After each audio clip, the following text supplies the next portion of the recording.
Hey everyone, this is Lauren, and I'm going to be making a little guide about our clan Citadel.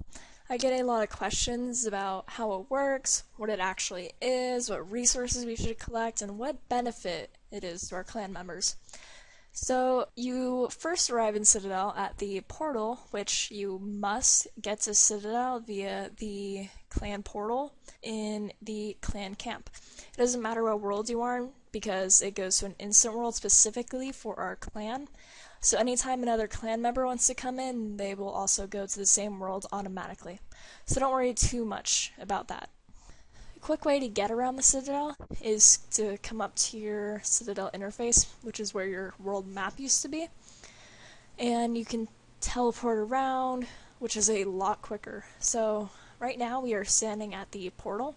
I just teleported back one space.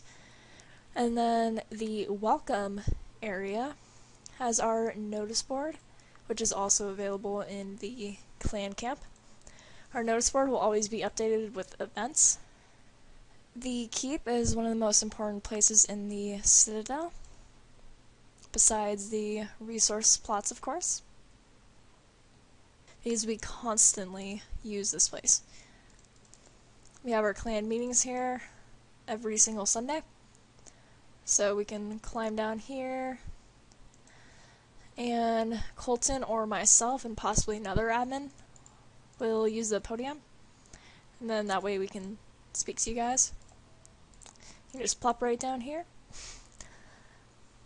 And the meetings are usually pretty quick. So, other key factors about the clan keep is that this guy right here, if you collect enough resource for the week, he will get you a clan ring, which you can charge at various spots, so that's really handy.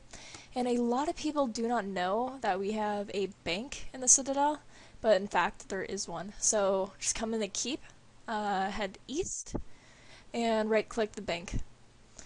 Alrighty, so let's start teleporting to the plots. So here's the mining plot. Here's the woodcutting plot, which is right next to it. You can see how they are laid out. Obelisk plot, which is right here. That's for summoning. The furnace plot, which is for smithing. The loom plot, which is for crafting.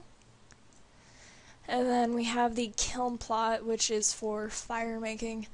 So if we go up here back into our map and we check out the resources, you can always tell which plots are locked before you even get there because it'll have a little lock symbol. And for example, if there's nothing on it, such as the logs and the stone, that means you're free to collect whatever.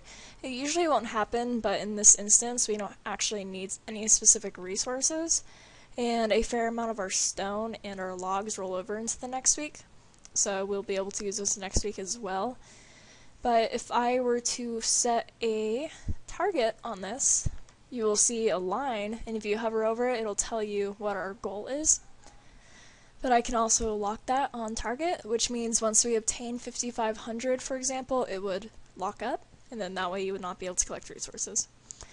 But anything that's locked, you will not be able to collect resources from. Another major thing that I have not introduced yet is the production tab. This took over where your School of Fortune and Solomon Store tab used to be. But if you don't feel like going up to the Citadel interface, you can always just come down here, and whatever plot you're gathering at will actually automatically switch down here.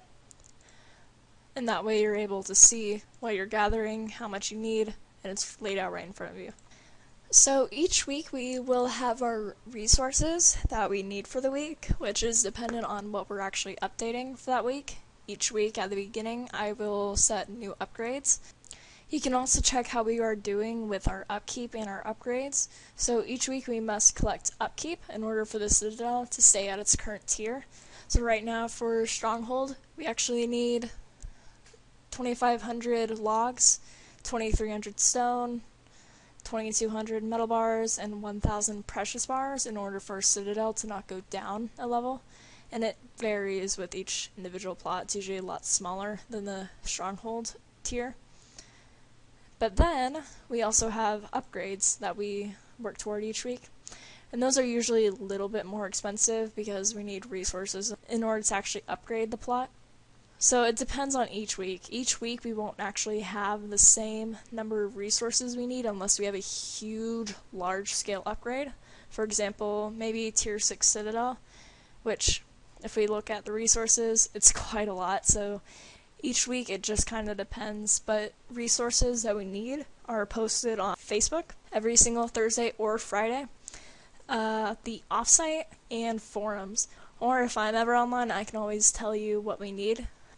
Alrighty, so you still may be wondering how Citadel can actually benefit you. Well, here's a couple ways. The XP you gain from the various plots is actually quite a fair amount of experience, which actually goes up with each week that you help us gather enough resources. It's called fealty, and fealty is represented by the number of stars on your cape. So if you were only have one, you would just have the middle one, but that would boost your XP gain from plots by 15%. If you have fealty 2, you would have the 2 end stars on your cape, which would increase your experience from the plot by 30%. And with all 3, you actually have a 45% increase. So again, it's actually a fair amount of experience. Not to mention plots such as the furnace gives smithing experience, the kiln gives fire making experience, so it's free experience. You don't actually have to pay for any of the resources. Clan rings are also a great incentive for you to do Citadel. As you gather resources, you'll receive a message in your chat box telling you that you have skilled enough this week at Citadel for you to get a clan ring. It's usually anywhere from 600 to 900 resources. It just simply depends on what you collect. But you can charge those rings at different plots, doesn't matter which one, as long as we have it. But another cool thing about the cloak is that it shows you your stars, but also gives you a fealty reward. And if you click it, it will pop up an interface asking what you would like XP for. So I already used mine for this week, so I can't actually show you, but it's just like if you were to get a lamp, you would get to choose which skill you use that bonus experience on. So it's really nice, and it's pretty handy. It's a fair chunk of experience for helping out, which already gives you pretty nice experience.